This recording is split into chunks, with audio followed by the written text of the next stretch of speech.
The truth is not important to him. He's very comfortable lying, exaggerating, misleading. There's a reason why so many tuned in for this beatdown. He even went so far as to say my autobiography, where I talk about my mother, my father, my sisters, the business, my hiring and firing and rehiring at ESPN. I didn't write it.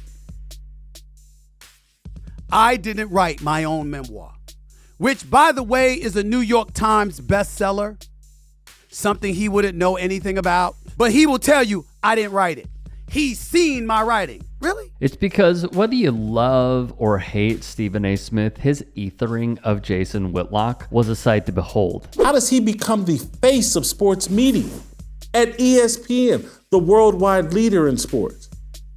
Is he there because of his expertise, because of his experience, or is he there because he's willing to lie and exaggerate and tell farcical stories? How? What we would learn is this. Did you tell them that? Did you tell them how you stood outside of First Take begging me to talk to you?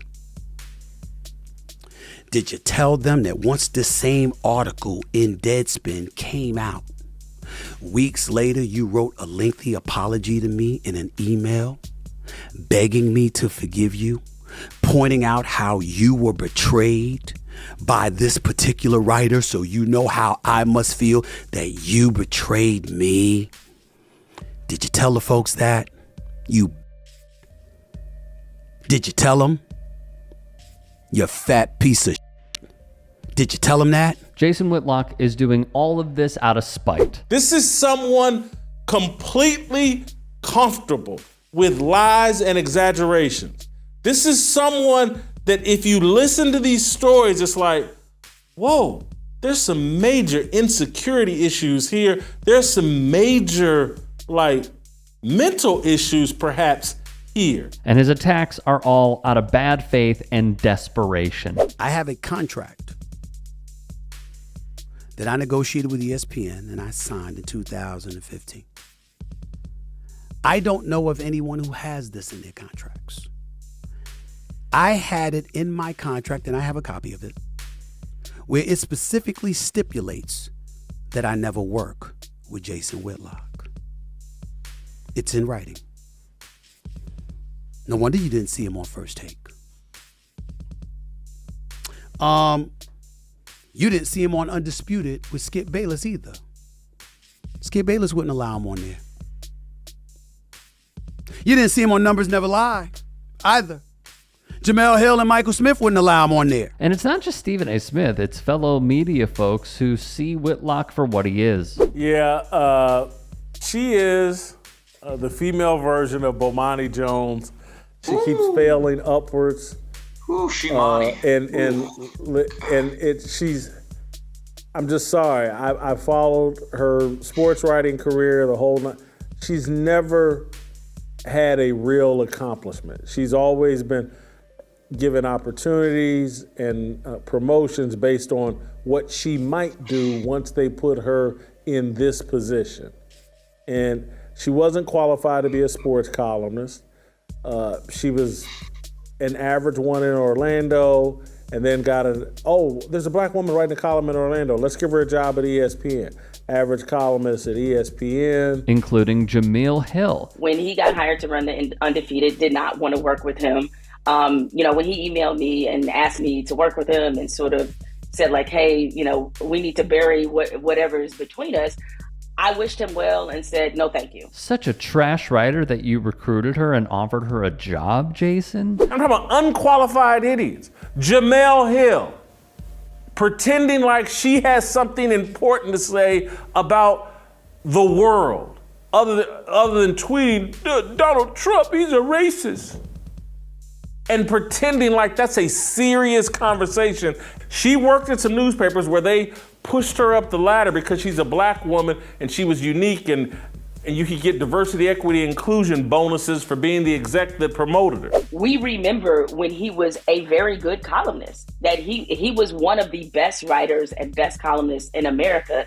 And to see him evolve into this is such a crazy, psychotic heel turn that I think none of us ever saw coming. And even when he was at his best and he would sometimes write things that I thought were a little distasteful, they were more forgivable because we thought he was being genuine. And now seeing this complete turn into whatever this is, we know that so much of his life and his behavior was just a complete act. The consensus amongst many in sports media is exactly this. What's driving Le Batard is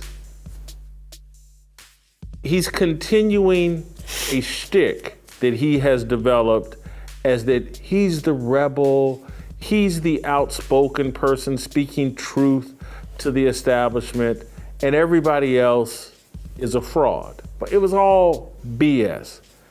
Dan is a sellout. We keep it real over here, and I've never sold out.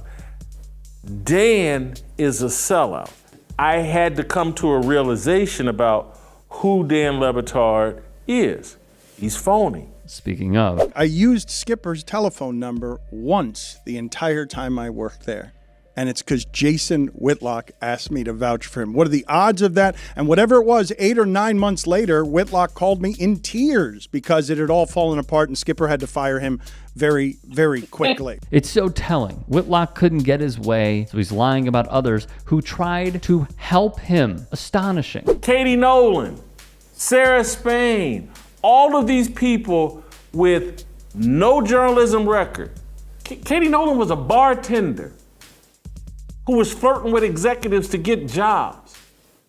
That's who Dan was putting on his show 2-3 times a week. You done took a little flirt out of a bar and put her on TV and pretending like she has something to say important about the sports world? He went after former ESPN and FS1 host Katie Nolan, tweeting, "Beauty transformed Katie Nolan from bartender to 7-figure personality and the darling of aroused bloggers and TV critics, willing to ignore her pedestrian humor and inability to execute on live television." She'd reply to this nonsense, "You're this close to making an actual point about the expectation of women to not only be good at their job, but also beautiful. But actual points don't pay the bills, huh? Keep this same energy next time I see you, though." Whitlock would also state, Maria Taylor got her ESPN gig because she's tall, attractive, and quite personable on television. Taylor responded to a Doug Gottlieb tweet when he questioned why she deserved a vote. "Because I played basketball, I cover the league, and I deserve everything I've worked hard for," she wrote back. A few points to address. First, I was going through and reading some of the comments from the video we did on Stephen A. Smith finally going at Jason Whitlock. And there were many saying, "Oh, well, they're both terrible. Oh, well, they're both sellouts. Oh, I can't get behind Stephen A. Smith." While I do understand some of the criticisms, and we go off of actions and words, those are fair game. There needs to be a clear distinction here, which is when you see somebody get attacked, what's very important is the reaction from others who will stick their neck out to defend said person. Who's stuck up for Jason Whitlock? I mean, the Twitter troll conspiracy theorist Dom Lucre. Is that about it?